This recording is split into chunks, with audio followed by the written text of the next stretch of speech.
अपने बेटे को रखता है लकड़ी के ऊपर और काटने लगता और आवाज आती है, अब्राहम अब्राहम, अब मैं जान चुका हूं तू मेरा भाई मानता और मुझसे प्रेम करता है। कब 25 साल बाद एक परमेश्वर आपसे बोले कि अब मैं जान गया हूं। अब्राहम बोलते थे, परमेश्वर 25 साल पहले जब मैंने पिता छोड़ दिया था, घर छोड़ दिया था, परिवार छोड़ दिया था, पैसे छोड़ दिया था, तब तुझे याद नहीं आया कि तूने तब मुझसे नहीं कहा कि मैं जान गया हूं। और 25 साल बाद परमेश्वर बोलता है, अब मैं जान गया हूं।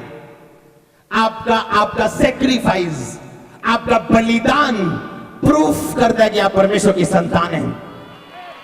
जो परमेश्वर की असली संतान नहीं है वो कभी बलिदान नहीं करेंगे, कभी समय नहीं निकालेंगे, कभी दया नहीं करेंगे, कभी जेलसी नहीं छोड़ेंगे, कभी बोएंगे नहीं।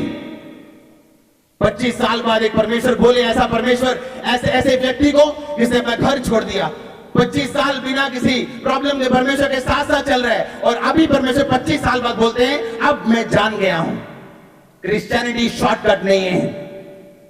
मैंने कहा मसीहत शॉर्टकट नहीं है, ये एक लंबी लड़ाई है। आप जीत चुके हैं अभी से, आप जीत में चल रहे हैं अभी से, और आप गवाही के साथ अभी आएंगे यीशु मसीह के सामर्थ्य नाम में।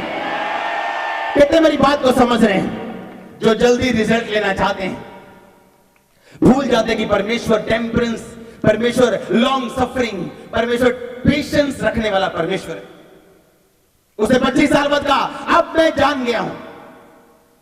अब्राहम सोचता होगा, अब मैं जान गया हूं, पहले तू नहीं जाना था, अब क्या मतलब, अब मैं जान गया हूं। परमेश्वर कहता, अब मैं जान गया हूं कि तू सचमुच मुझसे प्रेम करता है।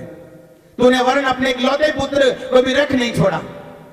आज हम लोग जब बलिदान करते हैं, जब बीज देते हैं, जब समय देते हैं, जब टाइम देते हैं, जिंदगी देते हैं, तब परमेश्वर हमारे बलिदान को देख के समझता है कि हम सचमुच उससे प्रेम करते हैं। हालेलुया। परमेश्वर ने कहा, तुम मुझे हरा नहीं सकते, तुम कुछ भी ऐसा नहीं दे सकते परमेश्वर को जो तुम्हें वो 100 गुना करके वापस नहीं दे सकता, 10 गुना करके वापस नहीं दे सकता, 1000 गुना करके वापस नहीं दे सकता। हालेलुया। परमेश्वर ने कहा, तुम मुझे हरा नहीं सकते। मैंने जानबूझ के सुलेमान का बड़ा घर बनवाया। आज लोग विश्वास में नहीं है, इस कारण मैं आपको बताता हूं, छठी सेंस कौन सी है? मेरे को आवाज नहीं आई, मिल के बोलो। और 7वीं प्रोफेसी